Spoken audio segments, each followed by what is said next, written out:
We are learning more about the victims and the shooter in yesterday's deadly mass shooting at the Allen Premium Outlet. Good evening, everyone. I'm Blake Hansen. The mother of Christian LaCour says her son was one of the people killed. The 20-year-old was working security at the shopping center when the gunfire started.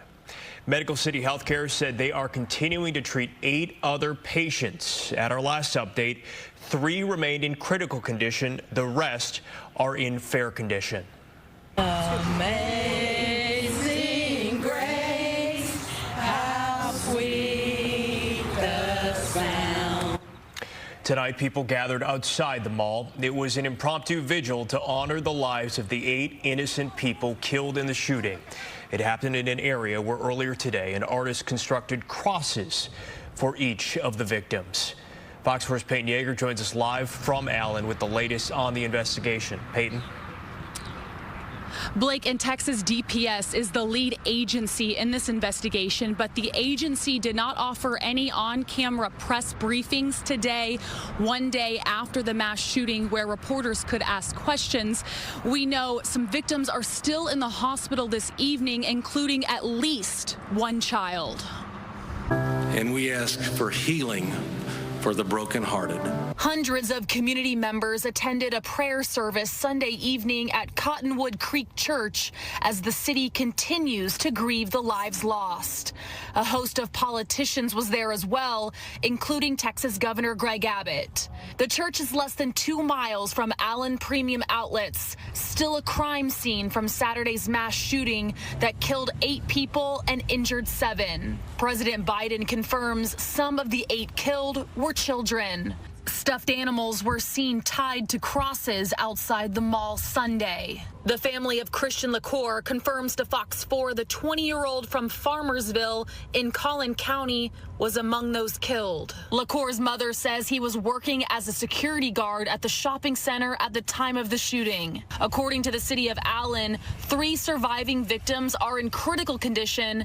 3 others, including a child, are in fair condition. 1 victim's condition hasn't been disclosed. The city announced plans for the vigil Saturday night, then turned over control of the investigation to DPS Sunday. We will not let the actions of one individual impact our resolve. We will band together as a community and will emerge even stronger. Some of what we heard and saw on Saturday is also beginning to give us a profile of the shooter. It's crazy. Some folks ain't gonna go home today because someone didn't value their life. A witness, Jeffrey Keaton, and his daughter took this video hiding in a back room. The father tells Fox 4 he saw the shooter in a tactical vest before running to safety.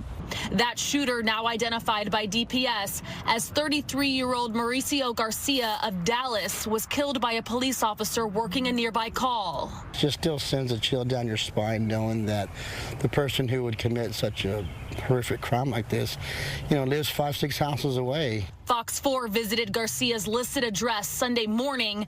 Neighbors say FBI agents and Dallas police raided the home where Garcia stayed with his parents Saturday evening. They walked out with several boxes, and probably 5 or 6 boxes is all I know. Moses Carrion says Garcia drove a silver sedan and parked it out front. Saturday's Sky 4 did capture images from above of law enforcement officials searching the suspect's gray vehicle and removing what appeared to be rifle cases. Garcia had been reportedly staying at a Dallas area motel, which also has been searched. President Biden says Garcia was in full tactical gear, armed with an AR-15 during the attack. Investigators didn't offer any information Sunday on a possible motive. However, according to the Associated Press, federal officials are examining whether Garcia expressed an interest in white supremacist views.